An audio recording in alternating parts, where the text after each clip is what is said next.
looking forward to continuing with that, and nice to see everybody.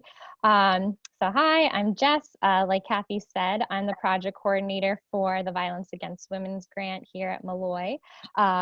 And also from the grant, we've started an initiative that we're calling MVP, or Molloy Violence Prevention. So if you see that around, have questions about it, feel free to reach out to me, but that's mostly me if you're seeing posts about that. And we're doing a lot of really great work. Many of the people on this call are also involved in our team who's doing a lot of great things on campus and now virtually too.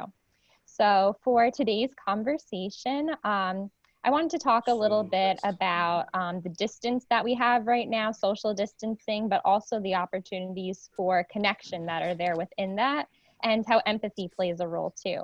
So you'll see like the subheading of our topic is, what does it mean to be a proactive bystander from home? And a bystander can mean a lot of different things, and people might have some different ideas already of what a bystander is. Actually, I don't know if we want to start, if someone wants to jump in, what do you think of when you hear a bystander normally, or have you heard that term before? If anyone wants to speak or type it in the chat, that's fine. I mean, I've always thought of a bystander as somebody who is witness to something, but not involved in it, Mm-hmm. Yeah, so that's great. So that's what a lot of us have heard when we hear of a bystander. We think of someone who could have intervened, but maybe didn't. You might be familiar with the bystander effect. But part of the work that we're trying to do through the grant is talk about how we can be proactive bystanders. So basically what that means is a bystander is someone with the potential to do something, and we want our bystanders to be making that choice to intervene in some way, either when they see some sort of harm occurring or beforehand. And I'm going to talk a little bit about what that looks like at the end, and especially what it means for right now when we are communicating very virtually. I do just want to put out there that towards the end of the conversation, I'm going to talk a little bit more about recognizing harm and how to help someone who might be experiencing harm. I'm not going to go into too many details, but for those of you who do have small children running in and out, if you wanted to put in headphones at that point, or if you want to jump off at that point, that's fine. It won't happen until after we watch a little video though. So just that disclaimer. But the video I'm going to show you, some of you may have seen before. It's narrated by Brene Brown, who is a phenomenal speaker, author, researcher, storyteller, and it's going to talk about empathy and connection. But what I want to also ask in terms of connection, like I said, right now we're in an interesting situation where we're physically distanced, but actually have a lot of opportunities for maybe connecting in different ways, even more intimate ways, I think, in some. For example, I don't think I've shared my home with my coworkers before any of this, so welcome to my living room. So some of you might be seeing more people's everyday lives. People might be sharing more based on what they're going through. But, again, I'd like to just open it to anybody who wants to share, either in the chat or just feel free to speak. What are some ways that you have either seen connection occurring, or maybe some ways that you think we could strive to be more connected with all this technology and our virtual meetings?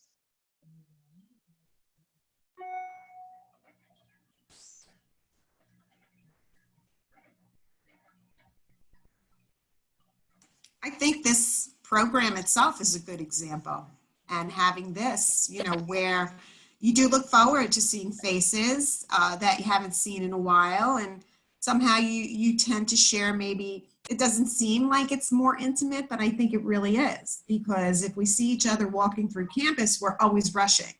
Mm-hmm. So this is a good, good way, of almost bonding together. Not to mention my block's 5 o'clock happy hour, where we all go out and we bond with each other, and we haven't seen each other in so long. So at 5 o'clock, we go out and just share a few comments and make sure everybody is okay. And I think that's important, to make sure that you're checking on people. Yeah, that's a really good point about checking in with people. And we're going to circle back to that for sure. But those are some really good examples. I think this is an excellent opportunity of how we can connect for a short period of time, but we're getting to hear from so many different people. I know for me, I'm getting to see a lot of people that I hadn't seen or really connected with before. So that's really awesome. And Jennifer also said, our team has a 9:30 call every morning to start the day. So that was Jennifer Malone Talk from HR. Thanks. Yeah, I mean, that's another really great opportunity if you're, maybe some of your departments already had calls where you all touch base in the morning, or maybe now you're kind of moved to do that more. So another really great opportunity for connection. So, continue to think about it. If anyone thinks of any good ones that they want to share or ideas, you could type them in the chat. But I'm gonna try and share my screen and switch over so we can see that video. So let's see how this goes. Oh, all right. Can we see my screen? I think so. Yep. All right, we see this lady with her cup of tea. We do. Perfect. All right, here we go. Can we hear it? Yep. Yes. Perfect. So what is empathy, and why is it very different than sympathy? Empathy fuels connection. Sympathy drives disconnection. Empathy, it's very interesting. Teresa Wiseman is a nursing scholar who studied professions, very diverse professions where empathy is relevant, and came up with 4 qualities of empathy. Perspective taking, the ability to take the perspective of another person or recognize their perspective as their truth. Staying out of judgment, not easy when you enjoy it as much as most of us do. Recognizing emotion in other people and then communicating that. Empathy is feeling with people. And to me, I always think of empathy as this kind of sacred space when someone's kind of in a deep hole and they shout out from the bottom and they say, I'm stuck, I'm overwhelmed. And then we look and we say, hey, you climb down. I know what it's like down here, and you're not alone. Sympathy is, ooh, it's bad, no, you want a sandwich? Empathy is a choice, and it's a vulnerable choice, because in order to connect with you, I have to connect with something in myself that knows that feeling. Rarely, if ever, does an empathic response begin with "at least." And we do it all the time, because you know what? Someone just shared something with us that's incredibly painful, and we're trying to silver lining it. I don't think that's a verb, but I'm using it as one. We're trying to put the silver lining around it. So, I had a miscarriage. Oh, at least you know you can get pregnant. I think my marriage is falling apart. At least you have a marriage. John's getting kicked out of school. At least Sarah is an A student. But one of the things we do sometimes in the face of very difficult conversations is we try to make things better. If I share something with you that's very difficult, I'd rather you say, I don't even know what to say right now, I'm just so glad you told me. Because the truth is, rarely can a response make something better. What makes something better is connection.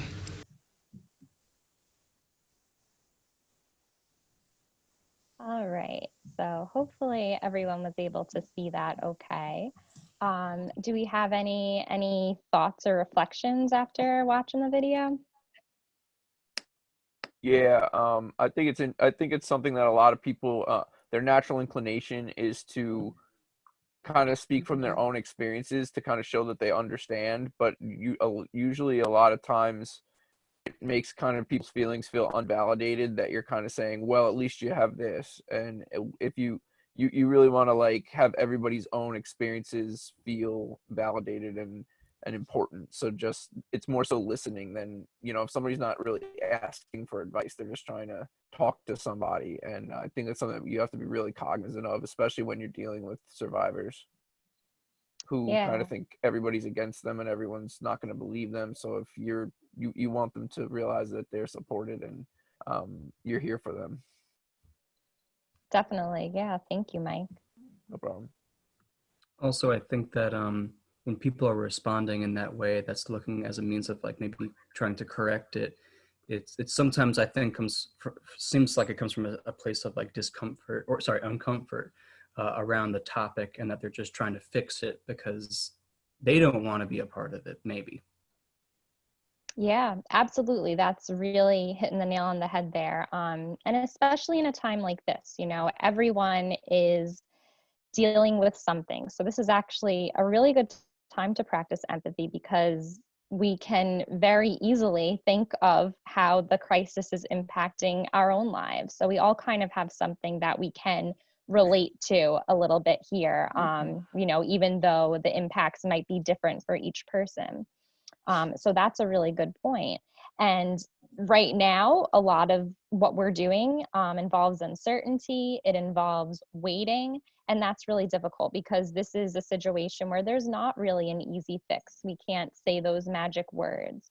So having that patience and really just, checking in with other people, taking that time to listen is really, really important.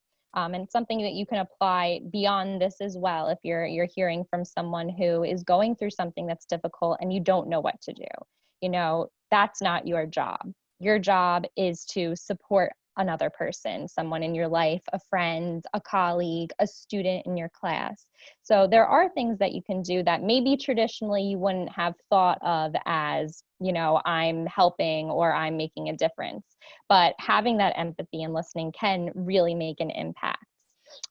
Especially, I think it's important to keep in mind that while we are social distancing and many of us are in our homes, a lot of us feel safe here, but unfortunately for some, that's not always the case. So we also want to keep in mind, especially for those of us working with students, and I know this is something that's come up before about struggles that students are facing while trying to continue their online learning, is for those people who maybe don't feel safe in their homes.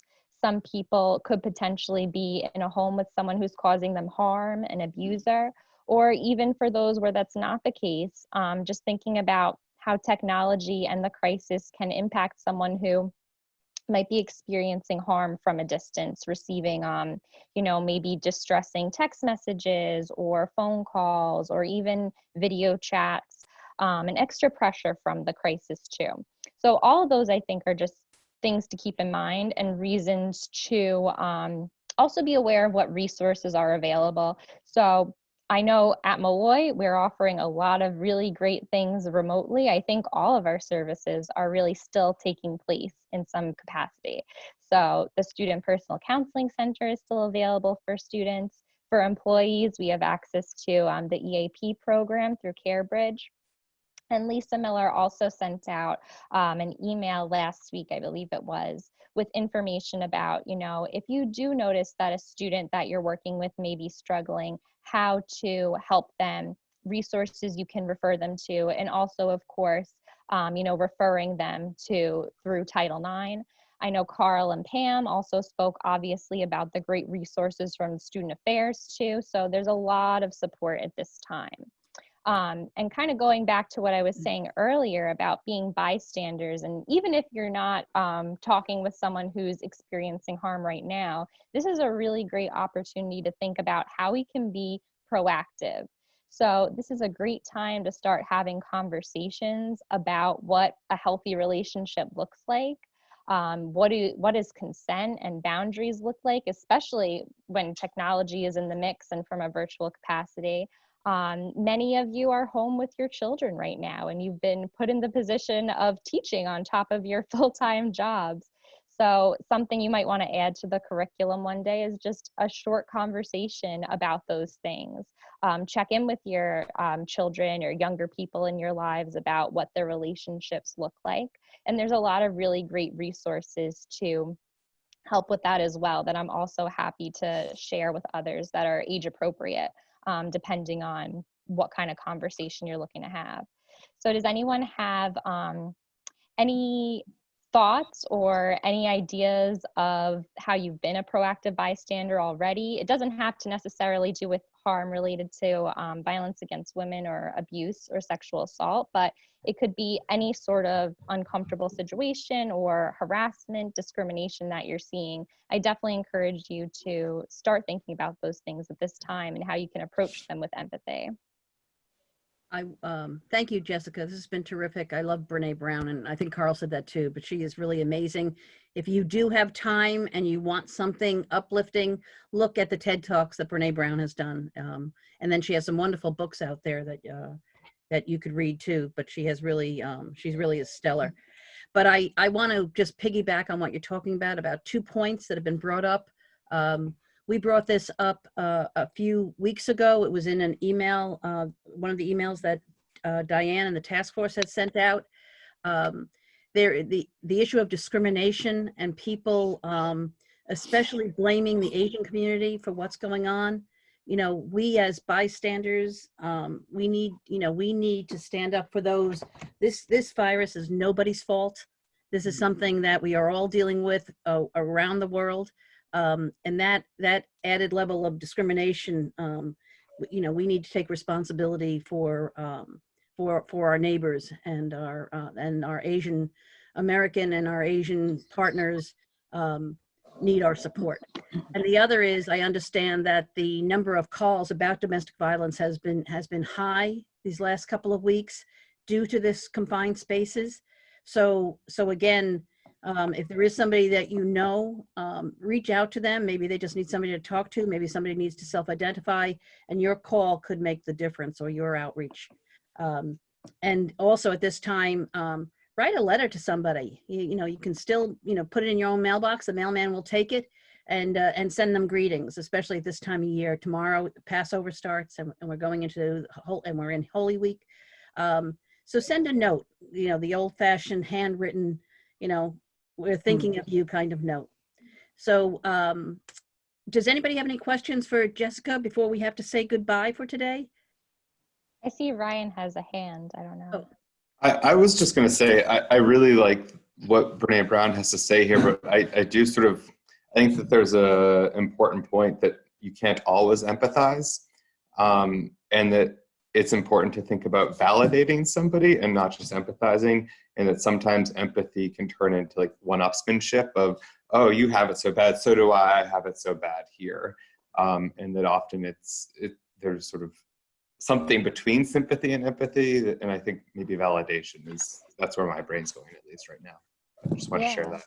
I think that's a good point. Yeah. And I think it's more about, you know, 100%. I don't think, especially if, you know, in the line of work that I do, when listening to a story from a survivor, it's not your job to then be, you know, say, oh, I can relate A, B, and C, because regardless of what you're going through, even if it's a very similar situation, it's never going to be exactly the same as somebody else's. So it's more using those feelings of empathy to put yourself in the situation and your own mindset for how to listen and support, not to necessarily say, oh, I know exactly what you've been through, and because of that, I've done this or that.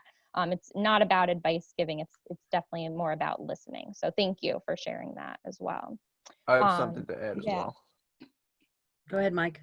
Another thing with the isolation, I mean, the being quarantined and whatnot, even people who are like not like currently in the situation where they are with their abuser, or it could be something from the past, those people are so isolated, they're getting very lost in their thoughts, and they're getting a lot of memories. Especially, I think a lot of people are getting depressed, and with the depression is coming the memories. So I think a lot of people who may have even been making a lot of progress might be regressing a little bit because of the situation that we're in. Because if you're struggling with trauma or any type of mental health, being stuck in the same place is usually the first thing they tell you not to do. So it's sort of, I think that's something that people need to be cognizant of as well. Yeah. Thank you very much. Thanks, Mike. Thank you, Jessica. Everybody, we'll see you tomorrow. Mike Kelleher is on. Mike and Diana are going to join us tomorrow, and they're going to do a little musical interlude to soothe our souls, I believe, as we go into our Easter Passover break. So I wish you a wonderful, wonderful day. Again, I sent out an email. Today is World Health Day. And I know you all are doing everything you can, but remember, continue to thank our first responders, our healthcare workers, all of our nurses, and I know that you are giving when you can, and maybe today is the day to give a little bit more. All right, they're looking for blood donations and everything from A to Z. So thank you all and have a wonderful, wonderful day, and I'll see you tomorrow. Thank you, everybody. Thank you. Bye, guys. Bye. Thank you.